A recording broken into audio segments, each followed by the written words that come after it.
kasadayana sampurasun. Tepang deui sareng simkuring Elizabeth Fidelis dina acara Ngupas Warta. Nu nyajikeun informasi aktual sareng faktual edisi Jumat 18 November 2021.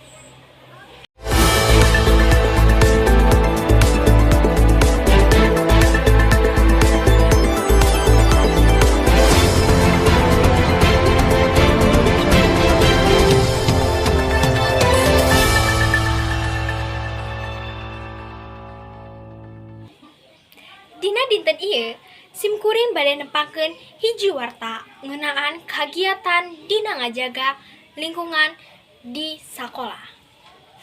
Siswa sareng guru sakola parantos ngayakeun program jasa komunitas pikeun ngabersihan lingkungan sakola dina dinten Jumat.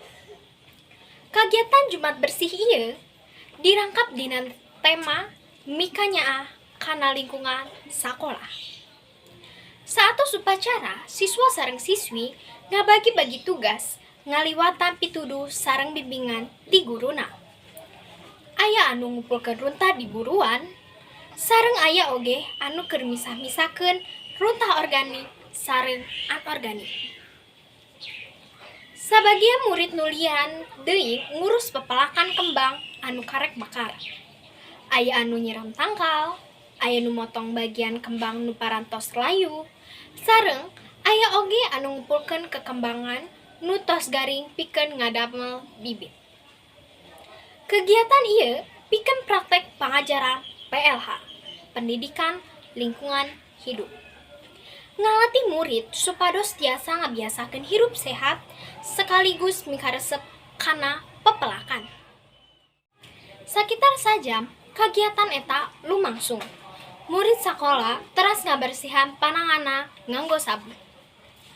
Ayeuna sakola makin katinggal bersih, rapih, tur endah. Kareus pisan lamun migawe bareng silih gotong royong pikeun ngabersihan lingkungan sakola. Lingkungan sakola parantos janten langkung bersih sareng padamelan karasa hampang tur pikaresepeun sabab dilakukeun ku sasarengan.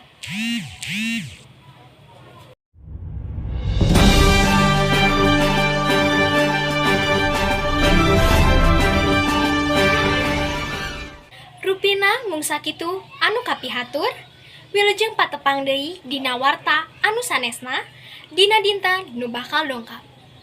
Simkuring Elizabeth Fidelis, seja amit mundur, amit mungkur, kasadayana. Hatur nuhun, wilujeng enjing.